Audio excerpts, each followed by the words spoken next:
Many scientists believe that man never saw a dinosaur, that they're separated from man by 100 million years, or at least 65 million years.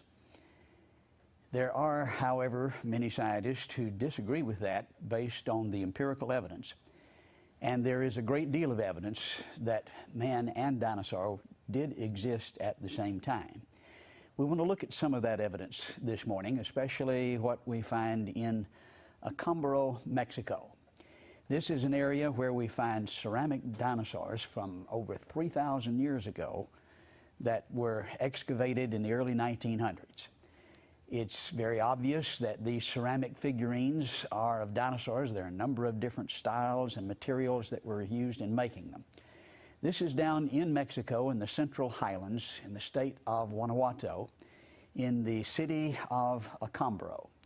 This is a very interesting colonial city with a rich history. And in this brochure that advertises the city, we're told that there we find the Chipicoro culture, which was over 3,200 years ago. And it is from that culture that we find these figurines. The culture was actually defined and discovered, or co-discoverer, Waldemar Julsrud, who immigrated from Germany to Mexico in the early 1900s. He was actually escaping what he saw developing in Germany at that time that he did not appreciate and wanted his boys away from that. And to escape Nazi Germany, came to Mexico. He was a trained archaeologist and became very famous for his work here in Mexico. And certainly well known in the city. This is the museum that houses most of the Chipicoro figurines and artifacts, and is the museum of the Chipicoro culture in the city. Chipicoro, just about 8 kilometers north of Acambaro in the same vicinity. In the early 1900s, Waldemar Julsrud was a prominent resident here of the city, and was riding horseback one morning out in the outskirts of town near El Toro. This is a mountain there at the edge of the city. And at the base, we find a number of archaeological excavations. He was riding along an irrigation ditch and saw some of the figurines sticking out, stopped and excavated them, and from that found thousands of these, and ultimately collected over 30,000, which filled his house. He was consumed with his interest in this culture, and especially the dinosaur figurines. This is the house as it appears today. It's been turned into a hardware store, but it's a large mansion that takes up most of a city block. Charles Hapgood actually brought my attention to this. He's professor of history, or was professor of history and anthropology at the University of New Hampshire. He is now deceased. But he had heard about these and came down to Mexico to investigate. And these are photographs that were taken when he was investigating in the early 50s. And from these photographs, you can see that obviously they're strange creatures, but especially here in the foreground, you see obviously dinosaurian features. And these were from the collection that had been amassed by Waldemar Julsrud over a number of years while he was collecting these. Hapgood enlisted the aid of Earl Stanley Gardner, who was a friend, obviously very good at investigating mysteries. He was a criminologist. He had been district attorney in the county of Ventura in California for over 30 years, and of course had written the Perry Mason stories. And he's the author of those famous TV, movies, as well as many, many books. He's referred to on the website that describes him as the world's most famous lawyer. He wrote a book about this mystery called The Host with the Big Hat. The same author that wrote Perry Mason described this mystery and his investigation of it. Obviously, it's controversial because it describes the coexistence of humans and dinosaurs, and some scientists would just dismiss it outright because of the philosophical implications, not because of the actual evidence. This would fly in the face of evolutionary theory, and so no matter who it is or how much evidence, they're not going to accept it.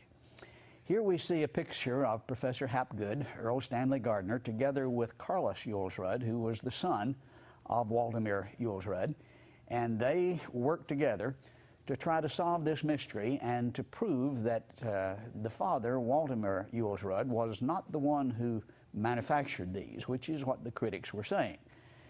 33,000 figurines, a variety of styles and materials, just mind-boggling array, all from one individual was the, I think, ridiculous claim.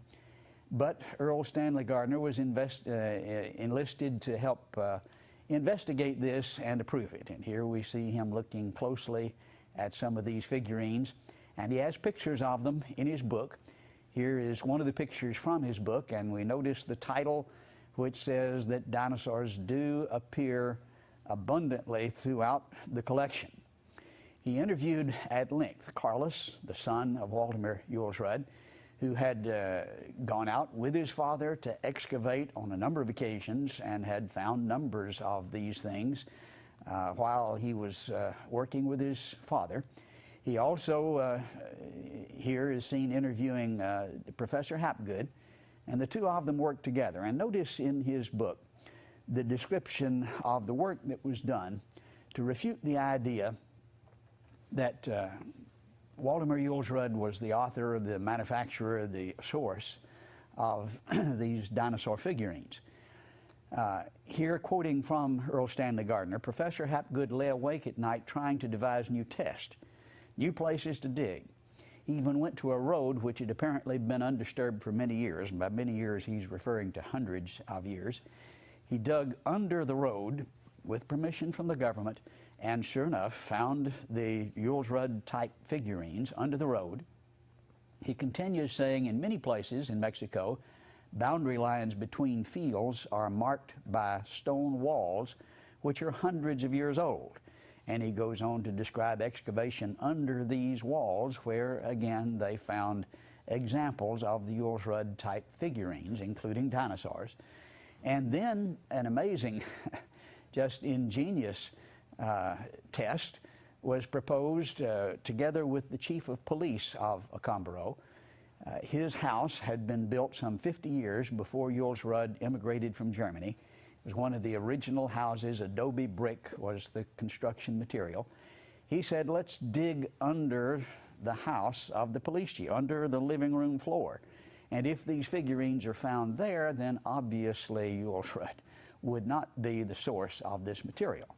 And so they did that. Here we see the mayor standing at attention. He also conducted a 3-month investigation into the possibility that maybe someone had manufactured these, questioning people throughout the area for any knowledge of anyone manufacturing such figurines. When you fire them, it would be known. Here we see a brick factory right at the base of El Toro, where many of them were found. When you fire the brick, you make smoke, and especially when you're burning wood, which would be the source of the fire, the material to fire them.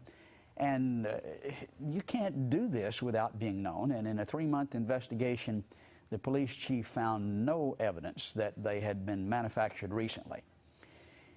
In the book, Host with the Big Hat, Earl Stanley Gardner pictures here a diagram of the police chief's house, and there under the floor, it's pointed out that 43 pieces of the Jules Rudd figurines were found under the floor of the police chief of the city of Acambaro. And so he continues to describe the investigation, saying, "We had our cameras with us and took pictures, particularly of the weathered adobe bricks with the various fragments cemented firmly in place. These adobe bricks originated 50 years before Jules Rudd arrived on the scene, and in the brick, embedded in them, you can see the pieces of the figurines and the pieces of pottery from the Chipicaro culture." He continues saying, "We scratched around enough on the cut bank of Bull Hill, or El Toro, to see that the soil was liberally studded with artifacts." And then he has pictures of these artifacts in the brick. Obviously, Jules Rudd didn't do this, and then concludes, and this is a very flat-footed statement for a criminologist, a careful scientist to make. He says, "It is absolutely, positively out of the question to think that these artifacts, which he saw, could have been planted." Now that's Perry Mason, or Earl Stanley Gardner's conclusion. He proved it. In his mind, there was no question but that these certainly go back much further than Earl Stanley Gardner. We didn't really know what dinosaurs looked like before the 1900s, or didn't know that well. We had a very poor view, and we'll talk more about that in a moment. But further testing was done by these two men, Hapgood and Gardner. Radiocarbon dates were obtained, submitted by Professor Hapgood to Isotopes Incorporated in New Jersey. And sample number one was about 3,500 years, and then 6,400 years, and then 3,000 years. And so there was a significant range. But if these are over 200 years, they are before we knew anything about dinosaurs, and they're supposed to have been gone then for 65 million years. Well, 6,000, 3,000, 2,000, probably just over 3,000 years ago, we have figurines. They were also submitted by Professor Hapgood to the University of Pennsylvania Museum Testing Facility for thermoluminescent dating, which is probably the most appropriate dating system for pottery. We won't go into great detail about how that works, but it's a different type system and particularly suited for pottery. Sample number one came back about 2,500 BC, and then number two and number three and number four all right on the same date, 2,500, very consistently. And this would logically be the most reasonable conclusion for the date. Obviously, these labs are going to come under scrutiny for putting out such material, and that was the case here. Nevertheless, Dr. Rainey, who's director of the Pennsylvania Museum, issued a statement regarding this, defending his conclusion. He said, "We've had years of experimentation both here and at the lab at Oxford. We have no doubt at all about the dependability of the thermoluminescent method. I should also point out," he continues, "that we were so concerned about the extraordinarily ancient date of these figurines that Mark Hahn and our lab made an average of 18 runs on each one of the four samples. 4 samples, 18 runs on each one, because this is extraordinary information." And they still continue to get the same consistent dates. He continues then saying, "All in all, the lab stands on these dates for the Jules Rudd material, whatever this means in terms of archaeological dating in Mexico or in terms of the fakes versus authentic pieces. The lab takes the stand because they were extraordinarily cautious and made 18 runs on 4 samples." Well, they took even greater flack when this letter came out, and 3 months later he withdrew it without giving any reason at all. I think I know exactly why he withdrew it, but he certainly was not because of empirical evidence. It was because of the philosophical pressure of his peers. With such information, I was intrigued. What is the truth? What is the answer to this mystery in Acambaro? I went down with Dr. Dennis Swift to personally investigate this material. We were there in 1999 twice, and then in 2000, and actually we've made about a dozen trips now. When we first got there, this is the scene that depicts where they were, and actually they were locked in this door that you see in the background, behind that door with a padlock in the back of the police department. They were hoping nobody would find out about it. They were hidden and had been there for about 30 years. Why? Well, this is an embarrassment. You're not supposed to find evidence of humans and dinosaurs, and they wanted to appear intelligent. And it took a great deal of effort to get that door open. But we finally did, and with pressure, actually, from outside sources, political pressure, we were able to examine 2 of the 60 crates of materials that were stored behind that door the first time that we came down. And sure enough, even in just the 2 crates, which is a random sampling of over 60, we found strange ceramic figurines, including figurines of dinosaurs.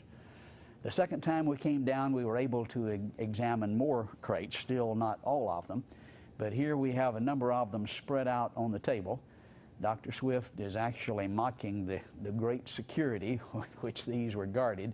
They had a soldier there with an AK-47 guarding us, and as we looked at these figurines, he grabbed it from him and posed with the figurines. But they had been, of course, under lock and key. Nobody could see them. But with our investigation, we finally brought them to light and were able to make photographic record of a number of these. We see in this picture an amazing variety, both of ethnicity and styles and materials that are reflected in these figurines. Of the 33,000, about 2,600 of them are of dinosaurs, and I think you can see that very obviously here. One amazing thing about the sauropod types is that many of them were shown standing upright. We didn't know about this until Robert Bacher told us this in Dinosaur Heresies in his book 1986. But it looks like he had one of the Acambaro figurines shown here on the right as a model for what he illustrated in his book, Dinosaur Heresies. Of course, then Spielberg convinced us all that they stood upright. But 3,000 years ago, obviously they knew that down in Acambaro. Now, this is what we thought dinosaurs looked like way back in about 1850. This is supposed to be a picture of an iguanodon, one of the earliest dinosaurs that were excavated. Well, that's not very close, but that's what we thought in 1850. By the turn of the century, this was 1895, we had him depicted differently, kind of a stand-up alligator with a long tail dragging the floor. Not very accurate, but closer. But now then we know that iguanodon looked like this. This is a restoration from the year 2000. So now we've got a pretty good idea. Notice the almost horse-like head and the tail that sticks out right. The ossified tendons along the tail show that it was stood outright like a bird. If it drooped to the ground, that meant it was broken. But notice how the people in Acambaro depicted this over 3,000 years ago. Just almost identical to what we now have finally learned. This is the way they looked when we first started in the 1800s, 1900s, but now then we know it looks like this, and the folks in Acambaro got it right 3,000 years ago, as they did with the stand-up sauropods. Another figurine appears to look just like the ankylosaur that we see depicted here. Very, very similar. There's a wide range. I suppose sauropods are the most popular, but 2,600 of these that I've examined. I have 20,000 digital images that I personally took of this collection. We've examined it carefully. Here are flying pterosaurs, and a totally different style, different materials, obviously a different artist. Some of the critics have said, well, it's all made by the same fella in a short period of time, and the numbers were to impress people. 33,000 is kind of overkill, isn't it? And certainly there's a tremendous variety of styles and materials not made out of the same stuff as is obvious to an objective observer, but a bewildering array of mysterious creatures. What in the world were these for? I think the most reasonable explanation is that they were apopropathic. This is a fancy word that archaeologists use, actually coined from the investigations over in Mesopotamia, where they found caches of these buried under the threshold of dwellings, or where dwellings had been. And we find these often in caches of 20 up to 30 packed in sand, surrounded, of course, by the clay soil. And it would appear that they were buried carefully. Some have suggested maybe the enemies were coming and they buried their gods, their idols, to protect them from the invasion. I strongly suspect they were like the apopropathic figurines in Mesopotamia that were buried under the threshold to ward off evil spirits, and that's what this fancy word means. It's to scare off the evil spirits. Well, if you're going to scare off spirits, I suppose dinosaur figurines would be as efficient as any. But the bottom line, we don't know. These are several different ideas that have been proposed. It's interesting to notice again that in 2600 you've got a tremendous variety, and the association with people seems to be closer and more frequent with the juvenile forms. I think I can understand that if you watch Jurassic Park, but some of the juvenile forms are depicted, they're kind of cute, and we can see why humans might be more closely associated with these forms. We also find, besides dinosaurs, other out-of-place figurines. Here is a horse. This is typical of the Pleistocene horse, Ice Age, which wasn't supposed to be in Mexico till the Spaniards brought the horses. Here is another one that is with a man trying to ride it, who has lost his head. It's broken in this figurine. But an amazing turn of events involves the find of the unfossilized tooth of a Pleistocene horse associated with the Pleistocene horse itself. This tooth was identified by George Gaylord Simpson of Harvard, who is the leading expert on fossil horses, was the leading expert in the world. Well, here is the Pleistocene horse, here is the Pleistocene tooth, unfossilized, found with it. The mystery deepens, or at least maybe the picture, contrary to the standard evolutionary picture, is getting more difficult. We went back to try to verify Gardner's research. I think he did an excellent job. We thought, well, let's just look and see if we can repeat what he did and re-verify. We wanted to do original excavations, and we approached this with some of the leading experts to get permits, and permits have to be obtained from INA. This is the Institute of Archaeology there in Mexico, and we applied 3 different times with the University of Texas first, and then with David Soleil, who at the time was director of the Museum of the Rockies. He's actually Jack Horner's boss. Jack Horner is the individual, if you saw Jurassic Park, the real-life character that the story is based on. He's the fellow represented as digging up dinosaurs up in Montana. Well, his boss, the director of Museum of the Rockies, David Soleil, went with us, and we applied together for permits, and they were all denied. And we were told firmly, actually the mayor of Acambaro was told, that we would never be given a permit, that the implications would not be allowed. Actually, we found out that INA had done their own investigation back in 1953. They sent 4 archaeologists to Acambaro to do official excavations there. They chose their own site over a mile away from Yulsrud site, and they found figurines, a number of them 6 feet down, including dinosaurs, and acknowledged that the figurines were authentic, but not so with the dinosaurs, which were found in the same place by them at the same time, at the same level, together. They couldn't be, and we actually intercepted the interdepartmental memo And we have exactly what they said about this. And this is from a memo dated February 24th, 1954. Apparently, those artifacts were gathered scientifically, but even so, they are reproductions of relatively recent times. And they're talking here about the dinosaurs. In our opinion, it is impossible that man existed at the same time as those saurian that lived millions of years ago. So they're acknowledging, yes, they are dinosaur figurines, but they could not have been with man, and so they just simply deny it.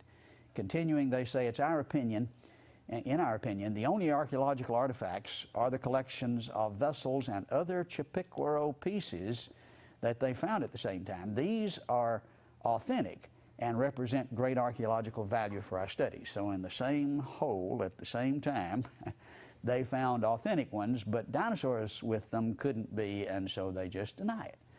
That's why it is the philosophical pressure that says you cannot have humans and dinosaurs together. That would destroy the picture of evolution that's in the textbooks. And so here's what's real and here's what's not based on the evidence, but based on the philosophical conclusions. We brought an expert down to examine these. This is Jim Collins, who is with the University of Texas. He's an art instructor, a ceramics expert, and he found a number of things about these figurines that we didn't know. For instance, he found many, or most of them, were actually double-fired. Some had wondered how such fragile figurines could be maintained intact in the earth all of these years. And of course, if you go to the Museum of Anthropology in Mexico City, you'll see dozens of similar figurines that remained intact, which they don't question. But these have been double fired. These people were rather sophisticated in their technique. And of course, somebody just making fakes by the thousands wouldn't go to this kind of trouble. You can see that some of them were broken, and where they are, you can see evidence of this slip on the outside that is a sophisticated pottery technique.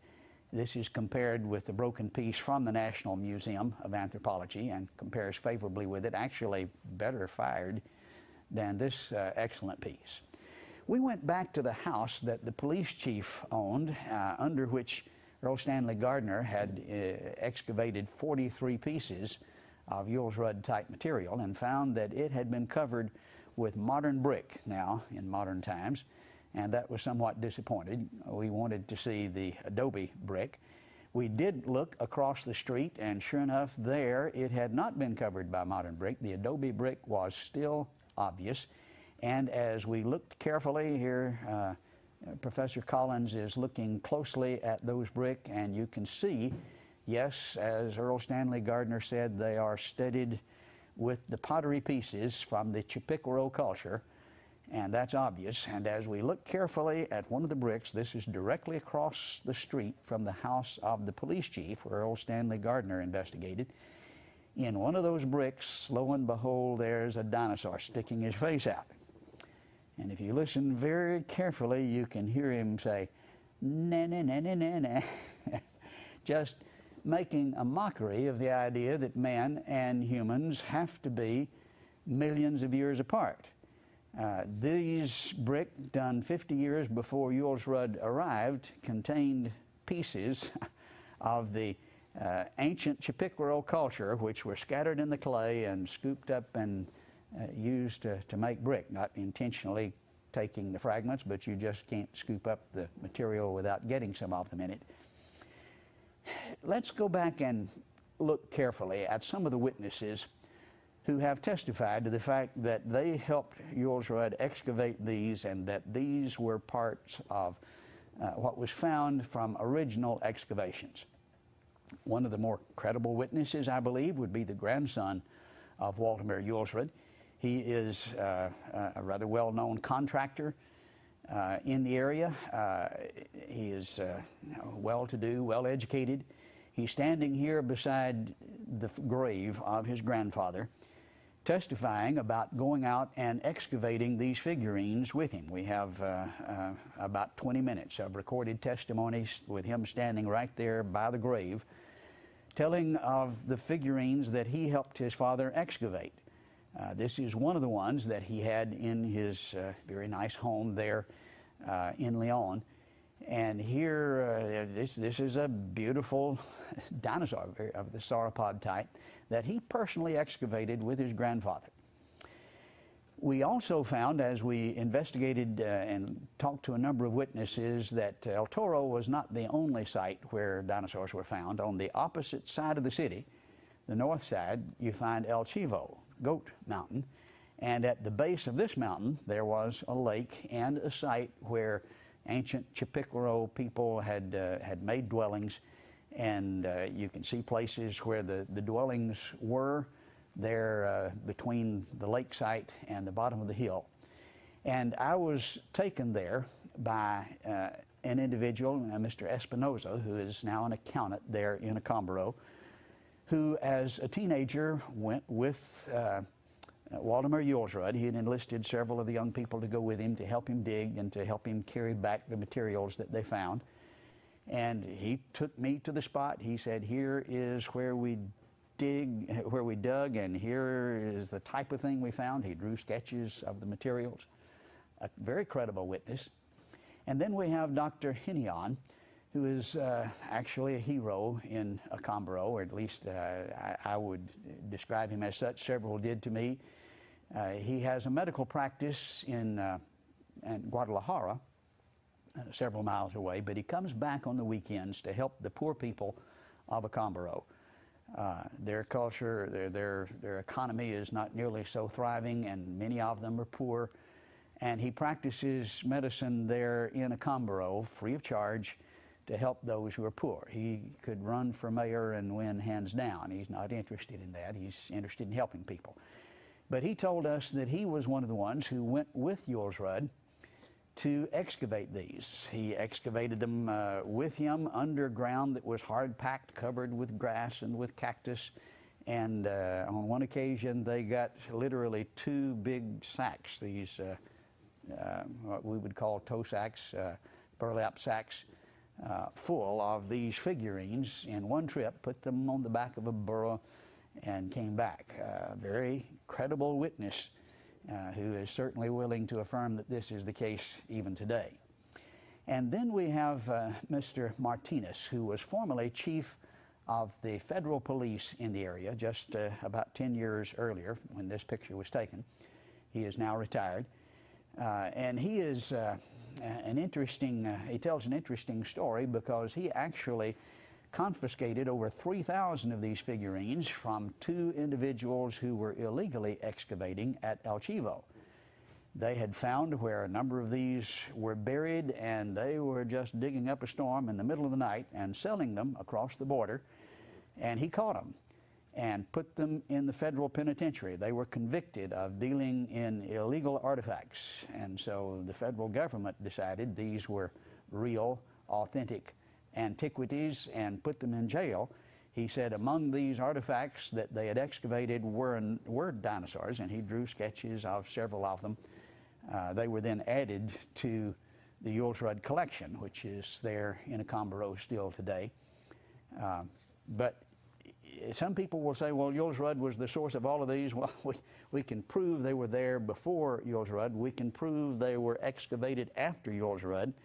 And the federal government actually helped us verify that by convicting these people who had excavated them there at El Chivo and are now doing time for that crime.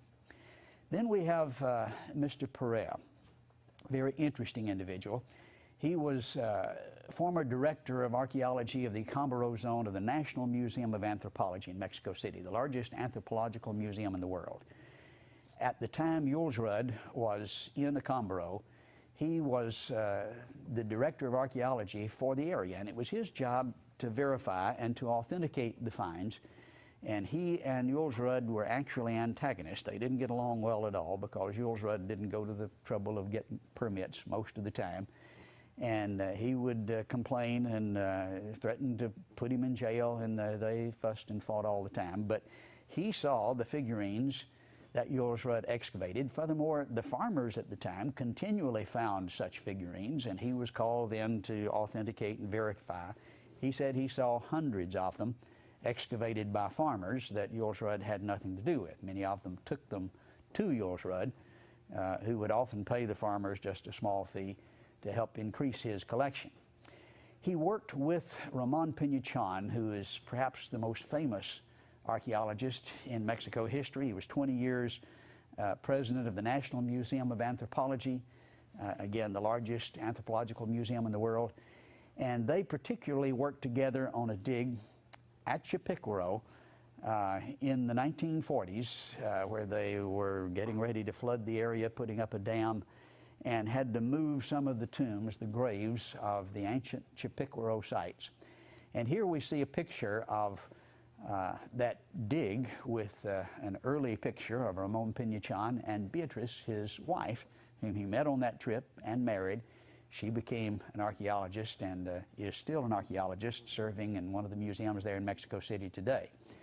We found the permit from INA, which authorized this dig. We found the notes. This is actually in the museum in Chipicoro of the dig, and they have displayed a couple of the pictures.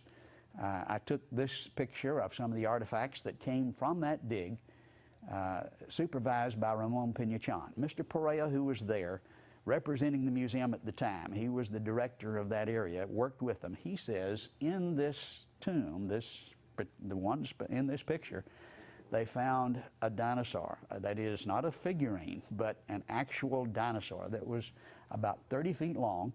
He said it had the short little front feet and the huge long legs, about 3-foot head with the huge teeth.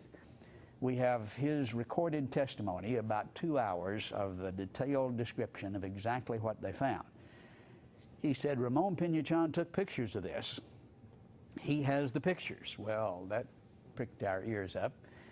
Ramon Pinachon had been dead about 2 years at that time, but his wife, we suspected, would have the pictures. We went to her.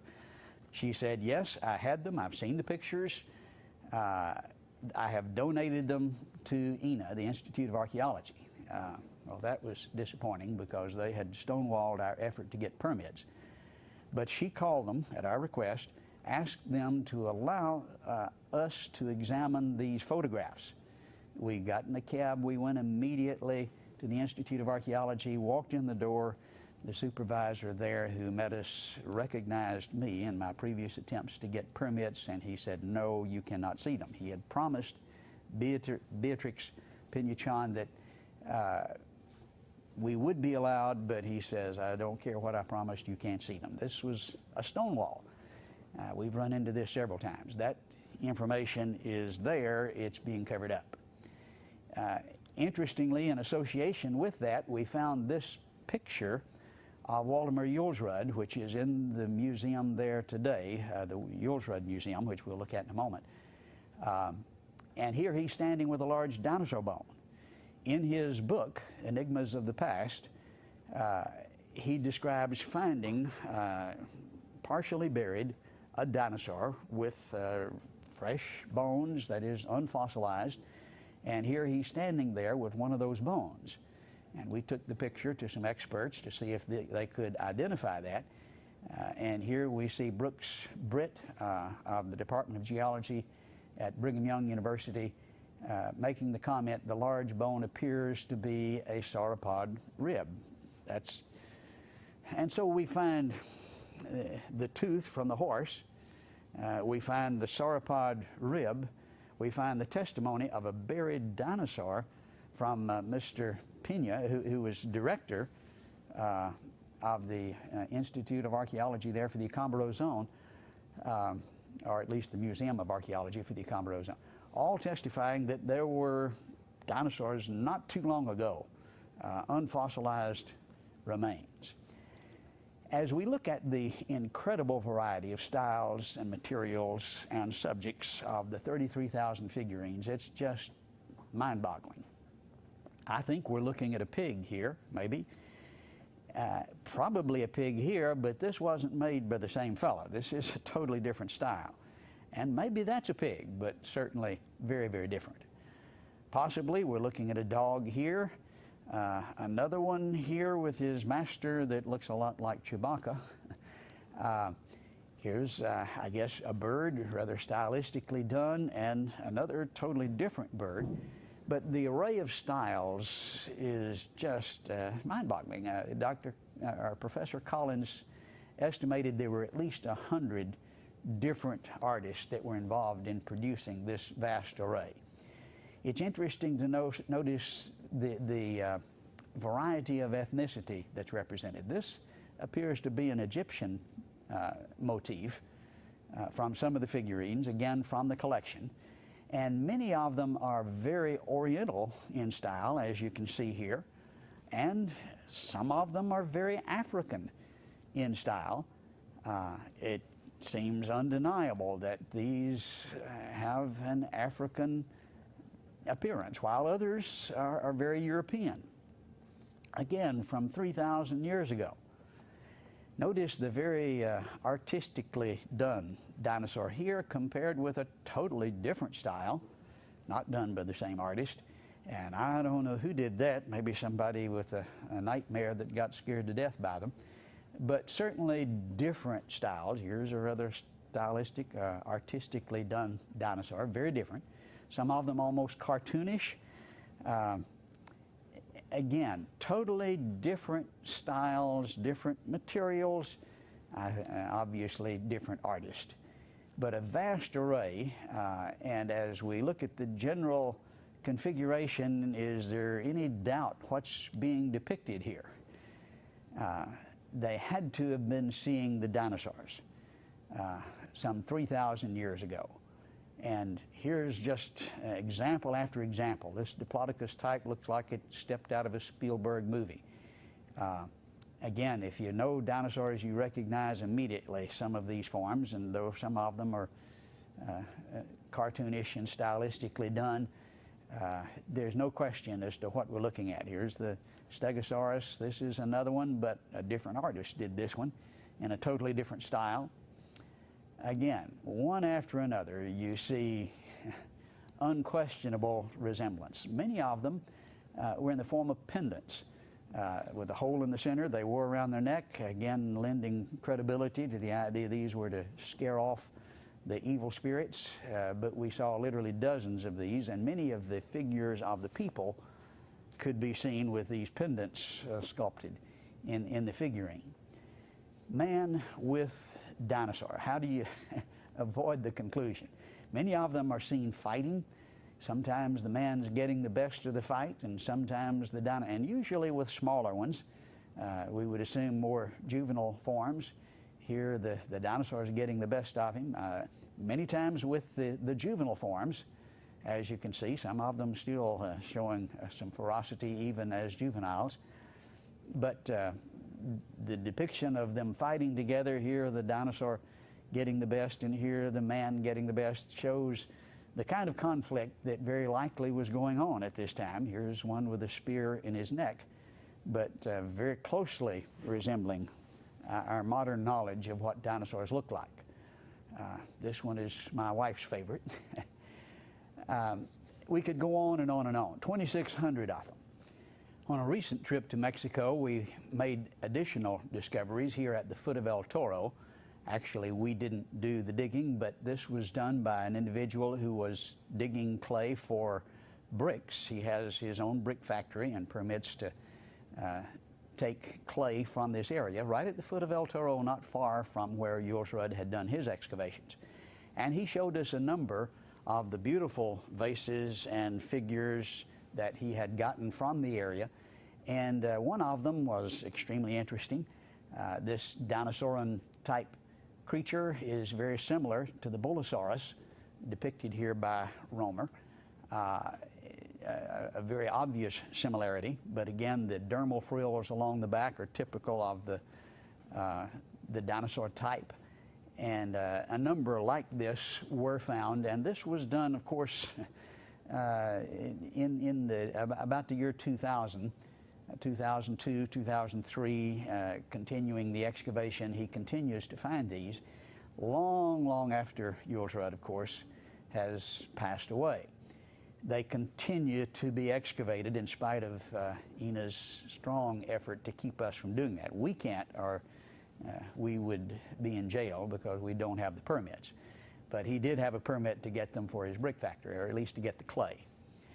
Now then, these figurines are housed in the Waldemar Julsrud Museum there in Acambaro. When we arrived on the scene, they were locked in the back of the police department.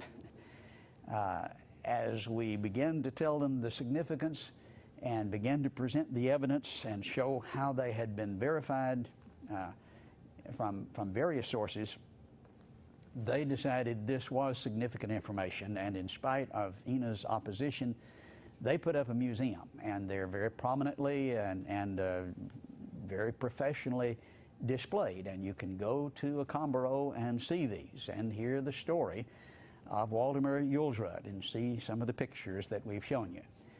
We see the director of the museum today on the left, together with the wife of an archaeologist who has helped us there, Dr. Swift, and myself in front of the museum in a picture taken recently. Now, let's summarize the evidence. There is the radiometric dating, which helps us understand, especially with a variety of examples for a few thousand years.